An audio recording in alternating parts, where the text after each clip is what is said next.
So this is the first bike that I was looking at to get to destroy and create something. I was looking up between a 1978 Suzuki GSX and a Suzuki GTX7, which is this, what I'm sitting on now.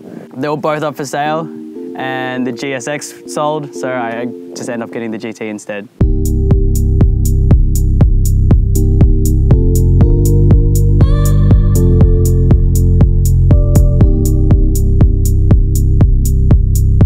Hi, my name is Kim. I'm a dance teacher, I'm a vlogger and a motorbike enthusiast. When I first got into bikes was when I lived back in my hometown of Albury-Wodonga. We used to ride dirt bikes, jump into my friends' paddocks, go through with buggies and do all that sort of crazy stuff. But I was never allowed to get my bike license until I moved to Melbourne, when my parents and my girlfriend finally gave in to me trying to convince them to get my bike license. They always thought I was going to kill myself. Moving here, driving everywhere for teaching can be a bit of a pain. Finding parking, sitting in traffic all the time, but riding makes an absolute breeze and you're always having fun when you're going to work.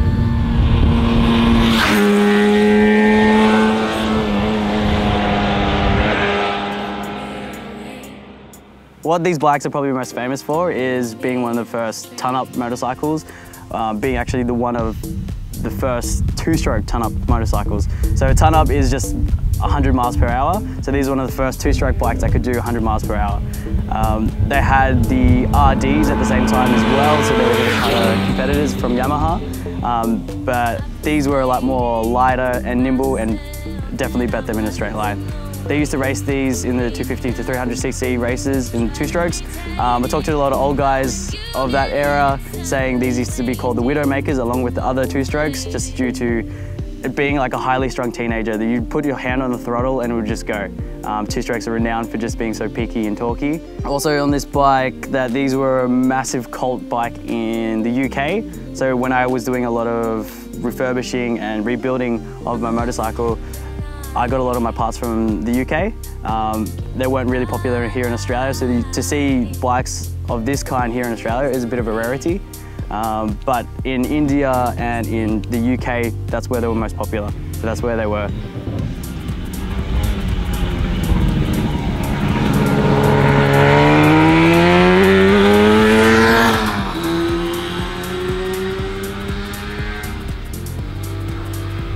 I've had a lot of fun with this motorcycle, but it's time to part with it.